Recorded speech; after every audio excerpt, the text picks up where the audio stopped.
Hello my dear student, future engineer.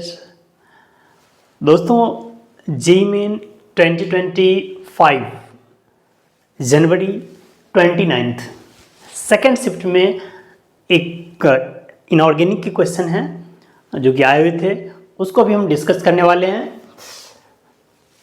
ये question statement based question है जो कि क्लास 11th के पीरियडिक टेबल नाम के चैप्टर से आया है। ओके, आइए क्वेश्चन करते हैं। Correct order of ionic radius for Mg2 plus Na plus O22 minus and F minus is, और उसमें दे रखा है F माइनस का ज़्यादा होता है आयनिक रेडियस उस किससे, O22 माइनस से, उससे कम होता है Na प्लस का, और Mg2 प्लस का सबसे कम होता है। यहाँ तक तो प्लस चार्ज जितना ज़्यादा होता है आयनिक रेडियस उतना कम है, ये बिल्कुल सही है। लेकिन निगेटिव चार्ज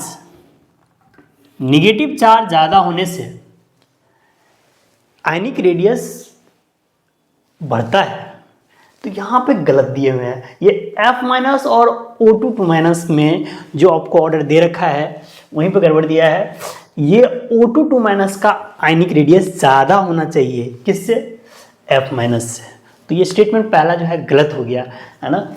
तो यहाँ पे क्या होना चाहिए था, ऑक्सीजन पर जो 2 माइनस चार्ज वाला है उसका रेडियस F माइनस से ज़्यादा होना चाहिए। उसके बाद बाकी तो रेडियस सब सही है। ये आपको पता होना चाहिए, ये सारे आइसो इलेक्ट्रॉनिक स्पीसीज है और इन सब में नंबर ऑफ इलेक्ट्रॉन 10 है। ये बिल्कुल क्लास नोट्स का क्वेश्चन है, क्लास नोट में कराते हैं हम। दूसरा स्टेटमेंट पढ़ते हैं आप। दूसरा स्टेटमेंट लिखा हुआ है, correct order of electron gain enthalpy for 17th group elements follow order Cl, F, Br and I। तो इलेक्ट्रॉन गेन एंथैल्पी का ऑर्डर की बात चल रही है। अच्छा जी, और इलेक्ट्रॉन गेन एंथैल्पी में आपको याद होगा ग्रुप नंबर 17 में इरेगुलरिटी है, और इरेगुलरिटी को हमने याद करने के लिए ऐसे ट्रिक लिखाए थे, कल फिर वर्षा आई, कल फिर वर्षा आई।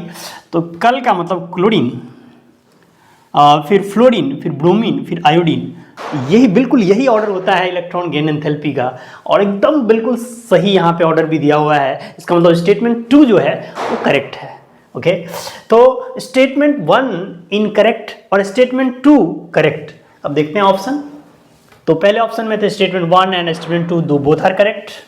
No, statement 1 is correct and statement 2 is incorrect, ये भी गलत है। Statement 1 and statement 2 are incorrect, ना।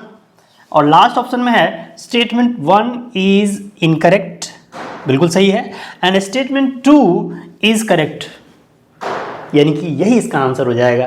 तो fourth option is the right answer of this question. Okay, I hope आपको क्लियर होगा। Thank you.